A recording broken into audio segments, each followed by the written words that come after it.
ಎಲ್ಲರಿಗೂ ನಮಸ್ಕಾರ. ಇದು ಮೀಡಿಯಾ ವಾಚ್. ನಾನು ಶಶಿಧರ್ ಭಟ್. ಇವತ್ತಿನ ಪ್ರಮುಖ ಪತ್ರಿಕೆಗಳನ್ನು ನೋಡಿ ಸುದ್ದಿಯನ್ನು ಆಯ್ಕೆ ಮಾಡಿಕೊಂಡು ತಮ್ಮ ನಡುವೆ ಬಂದಿದ್ದೇನೆ. ಇದು ಸುದ್ದಿಯ ಹಿಂದಿನ ಸುದ್ದಿಯನ್ನು ತೆರೆದಿಡುವ ಯತ್ನ. ನಾವೇನು ಬಿಟ್ವೀನ್ ದ ಲೈನ್ಸ್ ಅಂತ ಹೇಳ್ತೀವಿ, ಹಾಗೆ ಒಂದು ಸುದ್ದಿಯ ಹಿಂದೆ ಹಲವು ಸುದ್ದಿಗಳಿರ್ತವೆ. ಅದನ್ನು ತಮಗೆ ತಲುಪಿಸುವ ಒಂದು ಯತ್ನ. ಇವತ್ತು ಒಂದು ಪ್ರಮುಖವಾದ ಸುದ್ದಿ ಇದೆ ಪ್ರಜಾವಾಣಿ ಪತ್ರಿಕೆಯಲ್ಲಿ. ಲಸಿಕೆ ಅಭಿಯಾನ ನಿಷ್ಪ್ರಯೋಜಕ, ಲಸಿಕೆ ಇಲ್ಲದೆ ಅಭಿಯಾನ ಆರಂಭಿಸಿದ್ದೇಕೆ ರಾಜ್ಯ ಸರ್ಕಾರದ ವಿರುದ್ಧ ಹೈಕೋರ್ಟ್ ಸಿಡಿಮಿಡಿ ಅಂತ.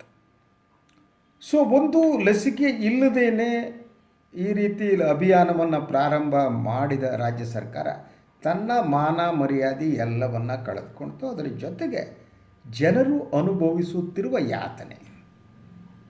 ನಾನು ಹೇಳಿದೆ, ಈ ಸರ್ಕಾರಕ್ಕೆ ಒಂದು ಚೂರಾದರೂ ಬುದ್ಧಿ, ತಲೆಯ ಮಾನವೀಯತೆ ಏನಾದ್ರು ಇದೆಯಾ ಅಂತ ಕೇಳಿದ್ದೆ. ಇವತ್ತು ಬೆಳಗ್ಗೆ ಕೂಡ ಪತ್ರಿಕೆ ಮಾಧ್ಯಮಗಳಲ್ಲಿ ಬರ್ತಾ ಇದೆ, ಹಲವಾರು ಲಸಿಕಾ ಕೇಂದ್ರಗಳ ಎದುರು ಜನ ಸಾಲುಗಟ್ಟು ನಿಂತಿದ್ದಾರೆ. ಇವರು ಲಸಿಕೆ ಹಾಕೋದಕ್ಕೆ ಆಗ್ತಾಯಿಲ್ಲ. ಇವ್ರ ಯೋಗ್ಯತೆಗೆ ಒಂದು ಯಾಕಪ್ಪ ಸಾಧ್ಯ ಇಲ್ಲದಿದ್ದು ಮಾಡೋದಕ್ಕೆ ಹೋಗಬೇಕು. ಈಗ ನಂತರ ನೋಡಿದೆ, ಮುಖ್ಯ ಕಾರ್ಯದರ್ಶಿಯವರ ಒಂದು ಹೇಳಿಕೆ, ನಾವು ಏನು 2ನೇ ಸುತ್ತಿನ ಲಸಿಕೆ ಯಾರು ಹಾಕ್ಕೋತಾರೆ ಅವ್ರಿಗೆ ಮಾತ್ರ ಲಸಿಕೆ ಹಾಕ್ತಿದ್ದೀವಿ, ಉಳಿದವರಿಗೆ ಇಲ್ಲ ಅಂತ ಹೇಳಿದ್ದು. ಯಾಕೆ ಗೊಂದಲ? Administration gone to dogs. ಆಡಳಿತ ಕುಸ್ತು ಹೋಗಿದೆ. ಇಂಥ ಸಂದರ್ಭದಲ್ಲಿ ಈಗ ನ್ಯಾಯಾಂಗ ಏನಿದೆ ಹೆಚ್ಚು ಆ್ಯಕ್ಟಿವ್ ಆದದ್ದು ಬಹಳ ಮುಖ್ಯವಾದ. ಅದ್ರ ಬಗ್ಗೆ ನಾನು ಮಾತನಾಡಬೇಕು. ಯಾಕಂದರೆ ಭಾರತೀಯ ಒಂದು ನ್ಯಾಯಾಂಗ ವ್ಯವಸ್ಥೆಗೆ ಒಂದು ಸುದೀರ್ಘವಾದ ಇತಿಹಾಸ ಇದೆ. ಹಾಗೆಯೇ ಆಯಾ ಕಾಲಘಟ್ಟದಲ್ಲಿ ಬಂದ ಸರ್ಕಾರಗಳು ನ್ಯಾಯಾಂಗವನ್ನು ತಮ್ಮ ಹಿಡಿತದಲ್ಲಿ ಇಟ್ಟುಕೊಳ್ಳುವ ಯತ್ನವನ್ನು ಮಾಡಿವೆ ಬೇರೆ ಬೇರೆ ಸಂದರ್ಭಗಳಲ್ಲಿ. ಆದರೆ ನ್ಯಾಯಾಂಗ ಅಲ್ಟಿಮೇಟ್ಲಿ ಈ ದೇಶದ ಜನತಂತ್ರವನ್ನು, ಸಂವಿಧಾನವನ್ನು ಎತ್ತಿ ಹಿಡಿದಿದ್ದು ಇತಿಹಾಸ. ನಮ್ಗೆ ಗೊತ್ತಿದೆ, ಇಂದಿರಾ ಗಾಂಧಿ ಕಾಲದಲ್ಲಿ ಅಲಹಾಬಾದ್ ಹೈಕೋರ್ಟ್ ತೀರ್ಪು ಬಂದಾಗ ಏನಾಯಿತು, ಎಮರ್ಜೆನ್ಸಿ ಇರಿದ್ದು, ಇದೆಲ್ಲ ಗೊತ್ತಿದೆ. ಇದಕ್ಕೆ ಯಾವ ರಾಜಕೀಯ ಪಕ್ಷವೂ ಹೊರತಲ್ಲ ಅಂತ ನಾನು ಹೇಳ್ತಾ ಇದ್ದೀನಿ. ಈಗಿನ ಸರ್ಕಾರವನ್ನು ನಾನು ಟೀಕಿಸಿದರೆ ಹಿಂದಿನ ಸರ್ಕಾರವನ್ನು ಡಿಫೆಂಡ್ ಮಾಡ್ತೀನಿ ಅಂತಲ್ಲ. BJPಯನ್ನು ನಾನು ಟೀಕಿಸಿದಂತಾಗ ನಾನು ಕಾಂಗ್ರೆಸ್ ಏಜೆಂಟ್ ನೋ, ಈ ವಾಸ್ತವವನ್ನು ಜನರ ಮುಂದೆ ಇಡಬೇಕಾದ್ದು ನನ್ನ ಕರ್ತವ್ಯ ಅಂತ ನಾನೀಗ ಮಾತಾಡ್ತಾ ಇದ್ದೆ ಆ್ಯಕ್ಟಿವಿಸಮ್ ಬಗ್ಗೆ. ನಾನು ರಾಮ ಜನ್ಮಭೂಮಿ ಮೊದಲಾದ ತೀರ್ಪುಗಳ ಸುಪ್ರೀಂ ಕೋರ್ಟಿಂದ ಬಂದಾಗ ನನಗೆ ಒಳಗಡೆ ಸ್ವಲ್ಪ ಬೇಸರ ಆಗಿತ್ತು. ನಮ್ಮ ನ್ಯಾಯಾಂಗ ವ್ಯವಸ್ಥೆ ತನ್ನ ಪ್ರಾಮಾಣಿಕತೆಯನ್ನು ಉಳಿಸ್ಕೊ ಬಂದಿದೆಯಾ, ಅಥವಾ ನ್ಯಾಯಾಂಗದ ಮೇಲೆ ಈ ದೇಶದ ಜನರಿಗಿರುವ ನಂಬಿಕೆ ಉಳಿತಾ ಇದೆಯಾ ಅನ್ನುವ ಆತಂಕ ನನಗೆ ಆ ಸಂದರ್ಭದಲ್ಲಿ ಉಂಟಾಗಿತ್ತು. ಆದರೆ ಇತ್ತೀಚೆಗೆ ನನಗೆ ಮತ್ತೆ ಸಮಾಧಾನ ಆಗ್ತಾ ಇದೆ. ಏನು ಅಂತಂದರೆ, ನ್ಯಾಯಾಂಗ ತನ್ನ ಕರ್ತವ್ಯವನ್ನು ನಿರ್ವಹಿಸ್ತಾ ಇರೋದು ಮಾತ್ರ ಅಲ್ಲ, ಸಂವಿಧಾನವನ್ನು ಎತ್ತಿ ಹಿಡಿಯುವ ಕೆಲಸವನ್ನು ಮಾಡ್ತಾ ಇದೆ, ಸರ್ಕಾರಕ್ಕೆ ಬುದ್ಧಿ ಹೇಳುವ ಕೆಲಸವನ್ನು ಮಾಡ್ತಾ ಇದೆ, ಸರ್ಕಾರದ ಕಿವಿ ಹಿಂಡುವ ಕೆಲಸವನ್ನು ಮಾಡ್ತಾ ಇದೆ, ಚಾಟಿ ಬೀಸುವ ಕೆಲಸ ಮಾಡ್ತಾ ಇದೆ. ಇದು ಕೇಂದ್ರ ಸರ್ಕಾರಕ್ಕೆ ಹೆಚ್ಚು ಮುಜುಗರವನ್ನು ಉಂಟು ಮಾಡಿದೆ. ಆ ಕಾರಣಕ್ಕಾಗಿ ಸುಪ್ರೀಂ ಕೋರ್ಟ್ ಮುಂದೆ ಒಂದು ಅರ್ಜಿ ಸಲ್ಲಿಸಿದ ಕೇಂದ್ರ ಸರ್ಕಾರ ಕೆಲವು ಮಾತುಗಳನ್ನು ಹೇಳಿದೆ ಅಂತ. ಅದು ಜನತಂತ್ರವನ್ನು ಹತ್ತಿಕ್ಕುವ ಒಂದು ಯತ್ನ ಅನ್ನುವ ಒಂದು ಪ್ರಶ್ನೆ ಕೂಡ ಮಾಡುತ್ತೆ. ಇದಕ್ಕೆ ಸಂಬಂಧಪಟ್ಟಂಥ ಒಂದು ಲೇಖನ ಇದೇ ಪತ್ರಿಕೆಯಲ್ಲಿ ಇದೆ. ಆ ಲೇಖನವನ್ನು ಬರೆದವರು ರಾಜೇಂದ್ರ ಚಿನ್ನಿ ಅವರು. ನಿಮಗೆ ಭಾಳ ಜನರಿಗೆ ರಾಜೇಂದ್ರ ಚಿನ್ನಿ ಅವರು ಗೊತ್ತಿರಬಹುದು. ಅವರು ಶಿವಮೊಗ್ಗ ವಿಶ್ವವಿದ್ಯಾಲಯದಲ್ಲಿ ನಿವೃತ್ತರಾದವರು. ಸುಪ್ರೀಂ ಕಡಿವಾಳ ಕೇಂದ್ರದ ಹುನ್ನಾರವೇ ಅನ್ನುವ ಪ್ರಶ್ನೆಯನ್ನು ಕೇಳಿ ಅವರು ಈ ಲೇಖನವನ್ನು ಬರೆದಿದ್ದಾರೆ. ಈ ಲೇಖನವನ್ನು ಎಲ್ಲರೂ ಓದಬೇಕಾಗಿದೆ, ಯಾಕಂದರೆ ಅದು ಇವತ್ತಿನ ಪರಿಸ್ಥಿತಿಗೆ ಕೈಗನ್ನಡಿಯಂತೆ ಇದೆ ಅಂತ. ರಾಜೇಂದ್ರ ಚಿನ್ನಿ ಏನು ಹೇಳ್ತಾರೆ ಈ ಲೇಖನದಲ್ಲಿ ನೋಡಿ. ಅವರೊಂದು ಮಾತು ಹೇಳ್ತಾರೆ, ಈ ಲೇಖನ ಬರೆಯುತ್ತಿರುವ ಹೊತ್ತಿಗೆ ಕೇಂದ್ರ ಸರ್ಕಾರವು ಸುಪ್ರೀಂ ಕೋರ್ಟ್ಗೆ ತನ್ನ ಹೇಳಿಕೆಯನ್ನು ಸಲ್ಲಿಸಿ ಕೋವಿಡ್ ತಡೆ ಲಸಿಕೆ ಸರಬರಾಜು ಮಾರಾಟದ ಬಗ್ಗೆ ತನ್ನ ನೀತಿಯನ್ನು ಸಮರ್ಥಿಸಿಕೊಂಡಿದೆ. ಒಂದು, ಕೋವಿಡ್ ತಡೆ ಮತ್ತು ಲಸಿಕೆ ಸರಬರಾಜಿನಲ್ಲಿ ಸರ್ಕಾರ ಸಂಪೂರ್ಣ ವಿಫಲ ಆಗಿದೆ. ಪ್ಲ್ಯಾನಿಂಗೇ ಇಲ್ಲ, ಅಡ್ಮಿನಿಸ್ಟ್ರೇಷನ್ನೇ ಇಲ್ಲ.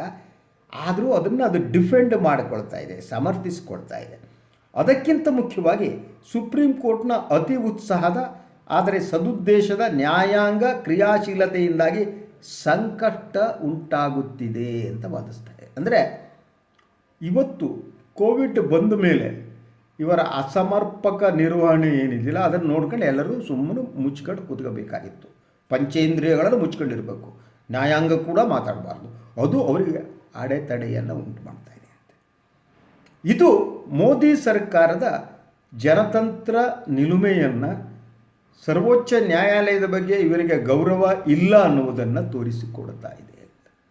ಸರ್ವೋಚ್ಚ ನ್ಯಾಯಾಲಯ ನಾನು ಹೇಳಿದಂತೆ ಕೇಳಬೇಕು, ಸರ್ವೋಚ್ಚ ನ್ಯಾಯಾಲಯ ಬಹುಪರಾಕ್ ಅನ್ನಬೇಕು, ತಮ್ಮ ಪರವಾಗಿ ಗಂಟೆ ಬಾರಿಸಬೇಕು ಅನ್ನುವ ಮನಸ್ಥಿತಿ ಮೋದಿ ಸರ್ಕಾರದ್ದಾಗಿದೆ. ಯಾವಾಗ ಸುಪ್ರೀಂ ಕೋರ್ಟ್ ಚಾಟಿ ಬೀಳ್ಸೋದಕ್ಕೆ ಪ್ರಾರಂಭ ಆಯಿತೋ ಇವ್ರಿಗೆ ಹಿಂದ್ಗಡೆ ಉರಿ ಹತ್ಕೊಳ್ತು. ಸೊ ನೀವು ಹೈಕೋರ್ಟ್ಗಳಲ್ಲೇ ನೀವು ನೋಡ್ಬೋದು. ನೀವು ಕರ್ನಾಟಕ ಹೈಕೋರ್ಟು ಆಕ್ಸಿಜನ್ ಬಗ್ಗೆ ಕೊಟ್ಟಂಥ ತೀರ್ಪು, ಅದನ್ನು ಸುಪ್ರೀಂ ಕೋರ್ಟು ಎತ್ತಿಡಿತು. ಹಾಗೆಯೇ ಅಲಹಾಬಾದ್ ಹೈಕೋರ್ಟ್ ಕೊಟ್ಟಿದ್ದ ತೀರ್ಪುಗಳು, ಇದೆಲ್ಲ ಕೂಡ ಈ ಆಳುವ ಸರ್ಕಾರಕ್ಕೆ ಮುಜುಗರವನ್ನು ಉಂಟು ಮಾಡಿದೆ, ಭಯವನ್ನು ಉಂಟು ಮಾಡಿದೆ, ಆತಂಕವನ್ನು ಉಂಟು ಮಾಡಿದೆ. ನಾವು ಬೆತ್ತಲೆ ಆಗ್ತಿದ್ದೀವಿ ಅಂತ ಅನಿಸೋ ಪ್ರಾರಂಭ ಆಗಿದೆ. ನಮ್ಮೆಲ್ಲ ಸುಳ್ಳುಗಳನ್ನು ಈ ನ್ಯಾಯಾಲಯದ ತೀರ್ಪುಗಳ ಮೂಲಕ ಹೊರಬರುತ್ತೆ ಅಂತ ಅನ್ಸೋಕ್ಕೆ ಶುರುವಾಗಿದೆ. ಆದ್ದರಿಂದ ಈ ಮಾತನ್ನು ಹೇಳುತ್ತೆ. ಹಿಂದಿನ ಕೆಲವು ಮುಖ್ಯ ನ್ಯಾಯಮೂರ್ತಿಗಳು ಸುಪ್ರೀಂ ಕೋರ್ಟನ್ನು ಪ್ರಧಾನಮಂತ್ರಿ ಕಚೇರಿಯ ಗುಮಾಸ್ತ ಶಾಖೆ ಎನ್ನುವಂತೆ ಮಾಡಲು ಪ್ರಯತ್ನಿಸಿದಾಗ ಕೇಂದ್ರ ಸರ್ಕಾರವರು ಪ್ರತಿಯೊಂದು ವಿಷಯವನ್ನು ನ್ಯಾಯಾಲಯದ ಮುಂದೆ ತರ್ತಾ ಇತ್ತು ಅಂತ. ನಮ್ಗೆ ಗೊತ್ತಿದೆ, ನ್ಯಾಯಾಲಯದ ಮುಂದೆ ಯಾವುದೋ ಕೋರ್ಟ್ ತನ್ನ ಪರವಾಗಿ ಇದೆ ಅಂತ ಎಲ್ಲ ಪ್ರೈಮ್ ಮಿನಿಸ್ಟರ್ ಆಫೀಸ್ಗಳು, ಪ್ರೈಮ್ ಮಿನಿಸ್ಟರ್ ಏನು ಮಾಡಿದ್ರು ಅನ್ನೋದು ನಮಗೆ ಗೊತ್ತಿದೆ. ಸೊ ಅದಾದ ಮೇಲೆ ಈಗ ಇನ್ನೊಂದು ಮಾತು, ಅದನ್ನು ಕೂಡ ರಾಜೇಂದ್ರ ಚೆನ್ನೈ ತಮ್ಮ ಲೇಖನದಲ್ಲಿ ಭಾಳ ಸ್ಪಷ್ಟವಾಗಿ ನಿರೂಪಿಸ್ತಾರೆ. ಸೊ ಈಗ ಕಳೆದ ಕೆಲವು ದಿನಗಳಲ್ಲಿ ಸುಪ್ರೀಂ ಕೋರ್ಟ್ ಕೇಂದ್ರದ ನೀತಿಯನ್ನು, ವಿಶೇಷವಾಗಿ ಕೋವಿಡ್-19 ಎರಡನೇ ಅಲೆ ನಿರ್ವಹಣೆಗೆ ಸಂಬಂಧಿಸಿದ ನೀತಿಗಳನ್ನು ಪ್ರಶ್ನಿಸಿದ್ದರಿಂದ ಕೇಂದ್ರಕ್ಕೆ ನ್ಯಾಯಾಲಯದ ನಡವಳಿಕೆ ಹಸ್ತಕ್ಷೇಪ ಆಗಿ ಕಾಣುತ್ತಿದೆ. ಈ ಕೋವಿಡ್ ವಿಚಾರದಲ್ಲಿ ನೀವು ಮಧ್ಯಪ್ರವೇಶ ಮಾಡಿಬಿಡಿ ಅವರಿಗೆ. ಆದರೆ ಹಸ್ತಕ್ಷೇಪ ಯಾವುದು, ಮಧ್ಯಪ್ರವೇಶ ಯಾವುದು ಅನ್ನುವ ವ್ಯತ್ಯಾಸ ಕೂಡ ಗೊತ್ತಿಲ್ಲ. ಭಾರತೀಯ ಸಂವಿಧಾನವೇ ನ್ಯಾಯಾಲಯಕ್ಕೆ ಮಧ್ಯಪ್ರವೇಶಿಸುವಂತಹ ಒಂದು ಅಧಿಕಾರವನ್ನು ನೀಡಿದೆ, ಹಸ್ತಕ್ಷೇಪ ಅಲ್ಲ ಅಂತ. ಏನಿದೆ ಅದಕ್ಕೆ ಇಂಟರ್ವೆನ್ಷನ್ ಅಂತಾರೆ, ಇಂಟರ್ಫಿಯರೆನ್ಸ್ ಅಲ್ಲ ಅಂತ. ಅದನ್ನು ಕೂಡ ಚೆನ್ನೈ ತಮ್ಮ ಲೇಖನದಲ್ಲಿ ಹೇಳ್ತಾರೆ. ಈ ಮಧ್ಯಪ್ರವೇಶವನ್ನು ಹಸ್ತಕ್ಷೇಪ ಅಂತ ಮೋದಿ ಸರ್ಕಾರ ಪರಿಗಣಿಸ್ತಾ ಇದೆ. ಆ ಮೂಲಕ ಸುಪ್ರೀಂ ಕೋರ್ಟ್ ಮೇಲೆ ಗೌರವ ಇದೆ ಅಂತ ಹೇಳ್ತೇನೆ, ಒಳಗಡೆ ಸುಪ್ರೀಂ ಕೋರ್ಟ್ ತೀರ್ಮಾನದ ಬಗ್ಗೆ ಅಸಹನೆಯನ್ನು ವ್ಯಕ್ತಪಡಿಸ್ತಾ ಇದೆ ಅಂತ. ಜನತಂತ್ರ ವ್ಯವಸ್ಥೆಯಲ್ಲಿ ಪ್ರಾಯಶಃ ನಮ್ಮ ಸಂವಿಧಾನವನ್ನು ಯಾರು ರಚಿಸಿದ್ರಲ್ಲ ಅವರು ಶಾಸಕಾಂಗ ಈ ಮಟ್ಟಿಗೆ ಈ ಹಂತಕ್ಕೆ ಹೋಗುತ್ತೆ ಅಂತ ನಮ್ಮ ಸಂವಿಧಾನ ಶಿಲ್ಪಿಗಳು ಅಂದ್ಕೊಂಡಿರಲಿಲ್ವೇನೋ.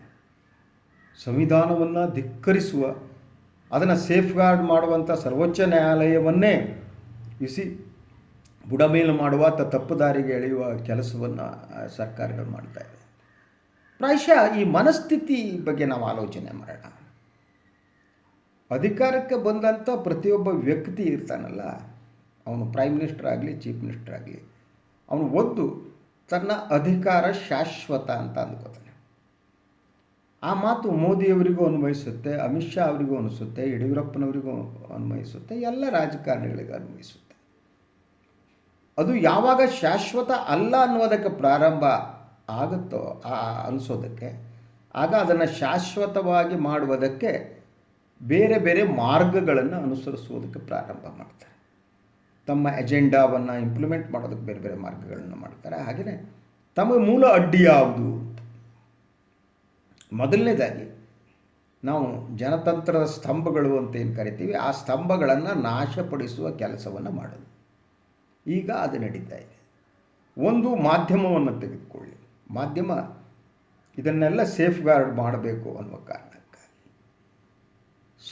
ಈ ಮಾಧ್ಯಮವನ್ನು ಪರ್ಚೇಸ್ ಮಾಡುವಂಥ ಕೆಲಸ ಮಾಡೋದು.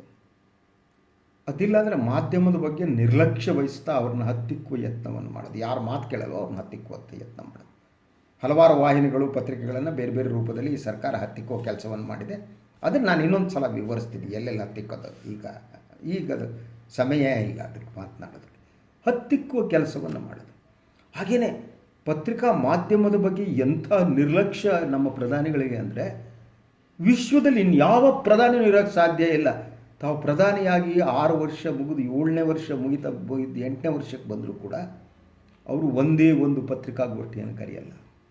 ಇದು ನಿರ್ಲಕ್ಷ್ಯ ಅನ್ನೋಣವೇ ಇದನ್ನು ಭಯ ಅನ್ನೋಣವೇ, ಸಾರ್ವಜನಿಕರನ್ನು ಎದುರಿಸುವ ಶಕ್ತಿ ಇಲ್ಲ, ನನಗೆ ಮಾಧ್ಯಮವನ್ನು ಎದುರಿಸುವ ಶಕ್ತಿ ಇಲ್ಲ ಅನ್ನೋಣ, ಅಥವಾ ಇದೆಲ್ಲದರ ಒಂದು ಒಟ್ಟಾರೆ ಮಹತ್ವವೇ ಅಂತ.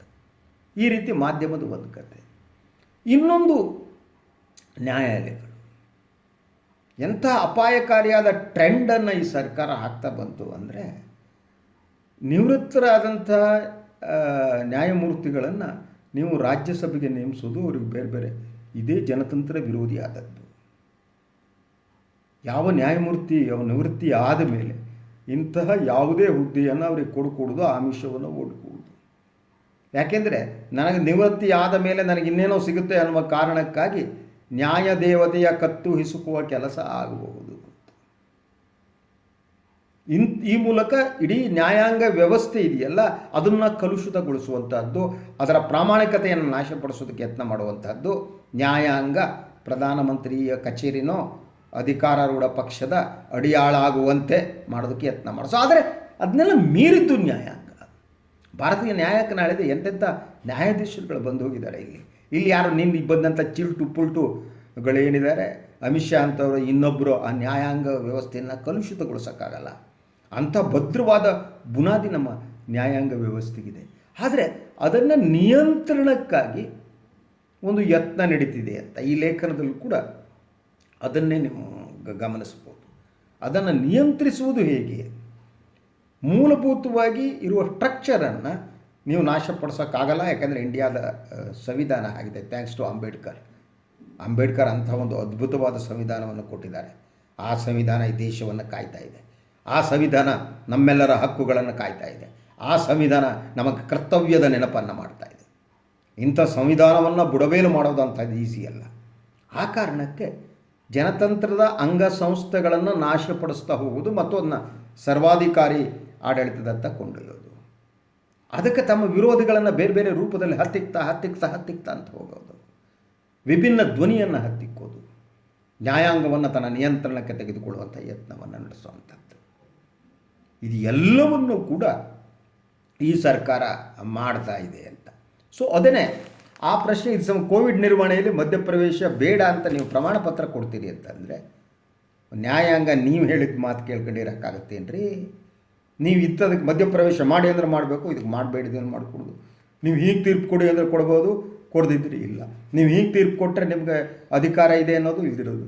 ಬಟ್ ನಮ್ಮ ನ್ಯಾಯಾಧೀಶರುಗಳು, ಘನತೆ ಬೆತ್ತ ನ್ಯಾಯಾಧೀಶರುಗಳು ಇಂಥ ಆಮಿಷಗಳಿಗೆ ಒಡ್ಡುವವರಲ್ಲ ಅನ್ನುವ ನಂಬಿಕೆ ನನಗಿದೆ. ಯಾರೋ ಒಬ್ಬಿಬ್ಬರು ಏನೋ ಇರ್ಬೋದು, ನಾನಿಲ್ಲ ಅಂತ ಹೇಳೋದಿಲ್ಲ. ಆದರೆ ವ್ಯವಸ್ಥೆಯನ್ನು ಕಲುಷಿತಗೊಳಿಸುವ ಯತ್ನ ನಡೀತಾ ಇದೆ ಅನ್ನುವುದು ನೋಡಿ. ಈಗ ದೆಹಲಿ ಹೈಕೋರ್ಟ್ನಲ್ಲೂ ಇನ್ನೊಂದು ವಾದ ನಡೆದಿದೆ. ಸೆಂಟ್ರಲ್ ವಿಸ್ತಾ ಸ್ಥಗಿತಕ್ಕೆ PIL ದುರುಪಯೋಗ ಅಂತ ದೆಹಲಿ ಹೈಕೋರ್ಟ್ನಲ್ಲಿ ಸರ್ಕಾರ ವಾದ ಮಾಡುತ್ತೆ. ಅದು ಕೂಡ ಈ ನ್ಯಾಯಾಂಗಕ್ಕೆ ಸಂಬಂಧಪಟ್ಟಿದ್ದರಿಂದ ಈ ಸುದ್ದಿಯ ಒಂದು ಪ್ಯಾರವನ್ನು ನಿಮಗೆ ಹೇಳ್ತೀನಿ. ಸೆಂಟ್ರಲ್ ವಿಸ್ತಾ ಅಭಿವೃದ್ಧಿ ಯೋಜನೆಯಡಿ ರಾಜಪಥದ ಈ ಕೆರೆಗಳಲ್ಲಿ ನಡೆಯುತ್ತಿರುವ ಅಭಿವೃದ್ಧಿ ಕೆಲಸಗಳನ್ನು ಸ್ಥಗಿತಗೊಳಿಸುವಂತೆ ಒತ್ತಾಯಿಸಿ ದೆಹಲಿ ಹೈಕೋರ್ಟ್ ಮುಂದೆ ಸಲ್ಲಿಸಿರುವ ಅರ್ಜಿಯು ಕಾನೂನು ಪ್ರಕ್ರಿಯೆ ದುರುಪಯೋಗ ಮಾತ್ರವಲ್ಲದೆ ಕೋವಿಡ್ ಹೆಸರಿನಲ್ಲಿ ಯೋಜನೆಯನ್ನು ಸ್ಥಗಿತಗೊಳಿಸಲು ನಡೆಯುತ್ತಿರೋ ಇನ್ನೊಂದು ಪ್ರಯತ್ನ ಅಂತ ಹೇಳುತ್ತೆ ಕೇಂದ್ರ ಸರ್ಕಾರ. ಮನುಷ್ಯತ್ವ, ಮಾನವೀಯತೆ ಇದೆಯೇನ್ರಿ ಇವರಿಗೆ? ಇಲ್ಲವೇ ಇಲ್ಲ. ಇಂಥ ಈ ಪ್ರಧಾನಮಂತ್ರಿ ರೋಜ್ಗಾರ್ ಯೋಜನೆ ಅದು ಬೇರೆ ನಿಲ್ಲಿಸಿದ್ದು, ಅದು ಇನ್ನೊಂದು ಸ್ಟೋರಿ ಇದೆ. ಅದು ನನಗೆ ಈಗ ಸಮಯ ಎಲ್ಲ ಮಾತನಾಡೋದಕ್ಕೆ ಸಮಯ ಆಗ್ತಾ ಇದೆ. ಅಂದರೆ ಇವರನ್ನು ಪ್ರಶ್ನಿಸಕೂಡದು ಅನ್ನುವ ಮನಸ್ಥಿತಿ, ಸರ್ವಾಧಿಕಾರಿ ಮನಸ್ಥಿತಿ ಇದೆ. ಇಂಥ ಸ್ಥಿತಿಯಲ್ಲಿ ಸಾಮಾನ್ಯ ಜನ ಧ್ವನಿ ಎತ್ತಬೇಕು ಅಂತ ನಾನು ಇಷ್ಟಪಡ್ಬೋದು. ಎಲ್ಲ ಸಾಮಾನ್ಯ ಜನರು ಈ ಒಂದು ವಿಚಿತ್ರವಾದ ಭ್ರಮೆಯಲ್ಲಿ ಇದ್ದರು. ಅದು ಅವರನ್ನು ಆ ಭ್ರಮೆಯ ಒಳಗೆ ತೇಲಿಸಲಾಗ್ತಿತ್ತು. ಧರ್ಮದ ಹೆಸರಿನಲ್ಲಿ, ರಾಷ್ಟ್ರೀಯತೆಯ ಹೆಸರಿನಲ್ಲಿ ಹಿಂದೂಗಳಿಗೆ ಏನೋ ಆಗಿದೆ ಅಂತ ಕೂಗ್ತಾ ಹೋಗೋದು. 85% ಇರುವಂಥ ಹಿಂದೂಗಳಿಗೆ ಯಾರು ಏನ್ರಿ ಈ ದೇಶದಲ್ಲಿ ಮಾಡೋಕ್ಕಾಗತ್ತೆ? ಸುಳ್ಳುಗಳನ್ನು ಸೃಷ್ಟಿಸ್ತಾ ಹೋಗೋದು. ಇಂತಹ ಭ್ರಮೆಯೊಳಗಿರುವ ಜನ ಅದರಿಂದ ಹೊರಗೆ ಬರಬೇಕಾಗಿದೆ, ಹೊರಗೆ ಬಂದು ನೋಡಬೇಕಾಗಿದೆ. ಜನತಂತ್ರದ ಅಡಿಪಾಯವನ್ನು ಅಲುಗಿಸುವ ಕೆಲಸ ಇಲ್ಲಿ ನಡೀತಾ ಇದೆ. ಸರ್ವಾಧಿಕಾರದತ್ತ ಸಾಗ್ತಾ ಇದೆ ಸರ್ಕಾರ. ಪಕ್ಷದ BJP ಒಳಗಿನ ಆಂತರಿಕ ಜನತಂತ್ರವೇ ಇವತ್ತು ಸತ್ತು ಹೋಗಿದೆ. ಆ ಕಾರಣಕ್ಕಾಗಿ ಗಡ್ಕರಿ ಅಂತರೋ ಇನ್ನೊಬ್ಬರೋ ಮಾತನಾಡ್ತಾನೇ ಇಲ್ಲ, ಯಾರೂ ಮಾತಾಡ್ತಿಲ್ಲ. ತಲುಪಿದೆ. ಆದ್ದರಿಂದ ದೇಶವನ್ನು ಉಳಿಸುವುದಕ್ಕಾಗಿ ಯತ್ನ ಮಾಡಬೇಕಾಗಿದೆ ಅಂತ ಹೇಳ್ತಾ ಇವತ್ತಿನ ಮೀಡಿಯಾ ವಾಚನ ಮುಗಿಸ್ತೀರಿ. ಎಲ್ಲರಿಗೂ ಒಳ್ಳೆಯದಾಗಲಿ. ನಮಸ್ಕಾರ.